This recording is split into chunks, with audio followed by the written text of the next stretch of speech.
What's up? So, napag-utusan na naman tayo dito.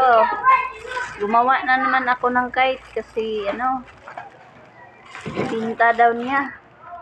Binta daw sa alaga ko. Binta niya yung kite para may money siya. So, galing ng bata yun kasi na siya na maghanap ng pera. Biduan lang po siya. Tapos matuto na siya na maghanap ng pera. Kaya yun, gawan daw na po siya ng kite kasi ibinta daw niya para meron siyang pera. Ganun yung bata na yun, no?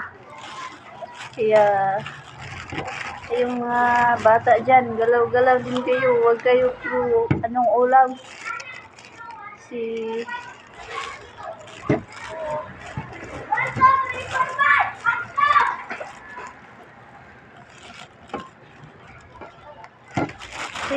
Yun. Ginawan ko na, oh. Yun.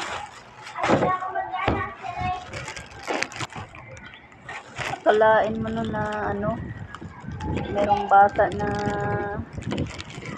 gusto na siyang kumita ng pera. Kaya kayo dyan, mga bata dyan, bait kayo sa mga magulang ninyo kasi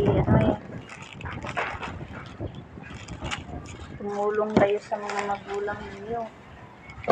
Huwag kayo puro gala ng gala.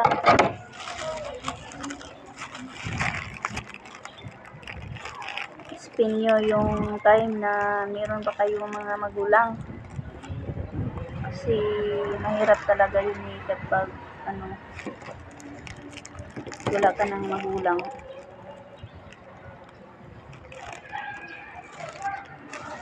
Kaya spend nyo, guys, sa mga nanonood dyan, yung mga bata dyan,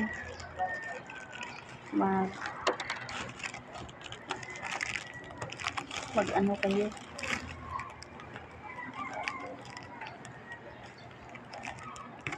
umayos kayo sa buhay ninyo. Huwag kayo puro barkada.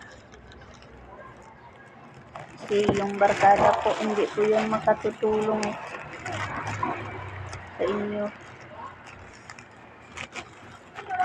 Lalo lang kayong